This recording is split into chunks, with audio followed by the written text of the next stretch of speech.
अचिन्त्य व्यक्तरूपाय निर्गुणाय गुणात्मने समस्त जगदाधारमूर्तये ब्रह्मणे नमः। श्री गुरुभ्यो नमः। स्वागत है आप सभी का मिथुन राशि वाले जातकों के लिए वर्ष 2025 के इस वार्षिक राशिफल के सत्र में। यह जो राशिफल है यह आपकी चंद्र राशि पर आधारित है, अर्थात जिस भी व्यक्ति विशेष की जन्म कुंडली में चंद्रमा मिथुन राशि में विद्यमान रहे होंगे उन्हीं के लिए यह जो राशिफल है यह अत्यधिक रूप से प्रभावी होता है। पुनः एक विशेष ध्यातव्य यह भी है कि यहाँ पर जो भी विषय आपके समक्ष रखे जाएंगे वह सर्वथा शास्त्रोक्त प्रमाणों के आधार पर हैं, किसी भी प्रकार से स्वयं से कुछ जोड़ अथवा घटा करके नहीं रखा गया है। आरंभ करते हैं आपके राशिफल का। यहाँ पर तीन चीजें जो कि राशि परिवर्तन के तौर पर निकल करके आती हैं वह इस वार्षिक राशिफल को और भी ज़्यादा मजबूत बनाती हैं, अथवा उन्हीं से संबंधित विशेष जो परिणाम हैं उनकी चर्चा हम यहाँ पर करेंगे। तो सर्वप्रथम देवगुरु बृहस्पति का जो राशि परिवर्तन है वह 14 मई 2025 के दिन वृष राशि से अर्थात आपके 12वें भाव से गुजरते हुए देवगुरु बृहस्पति आपके लग्न भाव में आ जाएंगे। इस प्रकार से एक प्रथम गोचर है। तदुपरांत राहु जो है 18 मई 2025 के दिन आपके कर्म भाव से आपके भाग्य भाव में आ जाएंगे। यह जो है द्वितीय गोचर है।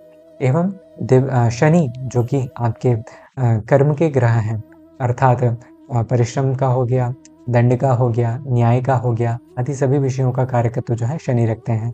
अतः आपके जो शनि है वह अष्टमेश एवं भाग्येश होकर के 29 मई 2025 के दिन आपके भाग्य भाव से गोचर करते हुए आपके कर्म भाव में प्रवेश कर जाएंगे। इस प्रकार से यहाँ पर यह तीन प्रमुख ग्रहों का राशि परिवर्तन हमें देखने के लिए प्राप्त होता है, और इन्हीं के क्या विशेष जो शुभाशुभ परिणाम है अन्य ग्रहों को मिला करके प्राप्त होंगे, उसी विषय पर चर्चा वार्षिक फलादेश के रूप में हम आज यहाँ पर करेंगे। सर्वप्रथम चूंकि देवगुरु बृहस्पति आपके लग्न भाव से गोचर करेंगे और देह से सौष्ठवम स्वास्थ्यम आदि जो सिद्धांत बतलाए गए हैं, अर्थात आपके शरीर का चिंतन, आपकी शारीरिक आरोग्यता, शारीरिक सौष्ठव हो गया, समाज में आपका मान सम्मान हो गया, यश प्रतिष्ठा, जय पराजय आदि सभी विषयों का जो विचार है वह आपके लग्न भाव से किया जाता है। देवगुरु ऐसा ग्रह है जो कि सामाजिक स्थितियों को रिप्रेजेंट करता है। यदि आप किसी भी प्रकार से सामाजिक परिक्षेत्रों में जुड़े हुए हैं, पॉलिटिक्स हो गया, चिकित्सा का क्षेत्र हो गया, और किसी भी प्रकार से समाज से जुड़ करके यदि कोई भी कार्य में आप संलग्न हैं, तो यह गोचर देवगुरु बृहस्पति का जो राशि परिवर्तन है वह आपके लिए किसी वरदान से कम नहीं है। समाज में एक अलग ही पद तथा प्रतिष्ठा यहाँ आपको दिला करके जाने वाला रहेगा, क्योंकि देवगुरु बृहस्पति ज्ञान, दया, धर्म, अध्यात्म आदि का कारक माना गया है।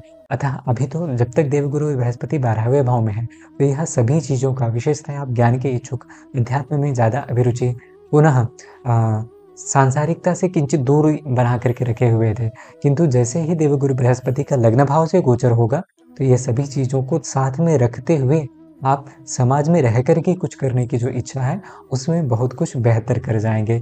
चूँकि यहाँ पर आपके जो देवगुरु बृहस्पति हैं वह कर्मेश हैं, तो जो लोग मेडिकल फील्ड से जुड़े हुए हैं, जो लोग शिक्षा के क्षेत्र से जुड़े हुए हैं, मोटिवेशनल स्पीकर हैं, अथवा कंसल्टेटिंग जो स्थिति है उसमें बने हुए हैं, अथवा किसी भी प्रकार से वाणी से संबंधित आप कार्य कर रहे हैं, शिक्षा से, एजुकेशन के फील्ड में जुड़े हुए हैं और बैंकिंग सेक्टर में जुड़े हुए हैं, कवित्व से संबंधित यदि कुछ कार्य करते हैं, आदि सभी विषयों में, चूँकि यह आपके करियर को रिप्रेजेंट करने वाला ग्रह है, आपके लग्न भाव से गोचर अतिचारी होकर के गोचर कर रहा है।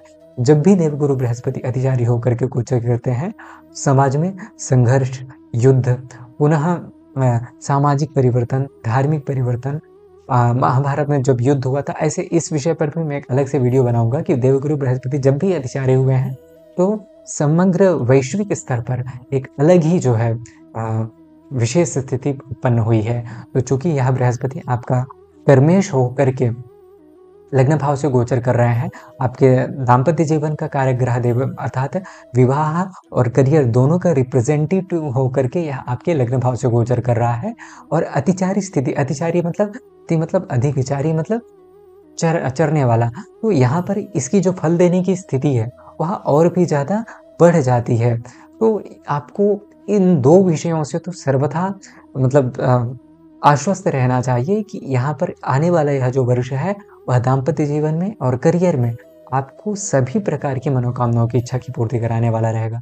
क्योंकि आप देखेंगे तो आपका जो भाग्य शनि है, यह मार्च 2025 में जैसे ही आपके कार्य अर्थात करियर से संबंधित भाव में गोचर करेगा, तो यहाँ भाग्य परिवर्तन का योग बन रहा है, अर्थात आपका भाग्योदय अब जाकर के कहीं न कहीं बहुत लंबे समय से यदि कुछ परिश्रम चल रहा था, बहुत सारी चीज़ें जो थी जो अटक रही थी अथवा रुक जा रही थी, उन सभी की प्राप्ति अथवा उन सभी विषयों की पूर्ति इस गोचर अवधि में अथवा इस वर्ष आपको देखने के लिए प्राप्त होगा। पुनः यह जो शनि है वह अष्टमेश और भाग्येश होकर के आपके करियर से संबंधित जो है स्थिति में गोचर कर रहे हैं। अतः कुछ लंबी जॉब जो लंबे समय से अटकी हुई थी भाग्यवशात उसका जो है प्राप्ति इस गोचर अवधि में आपके लिए हो सकती है। कुछ धन की प्राप्ति जो कि लंबे समय से आपने निवेश किया हुआ था किंतु लाभ नहीं हो रहा था, उसमें प्राप्ति यह जो शनि है वह आपका कराने वाला रहेगा।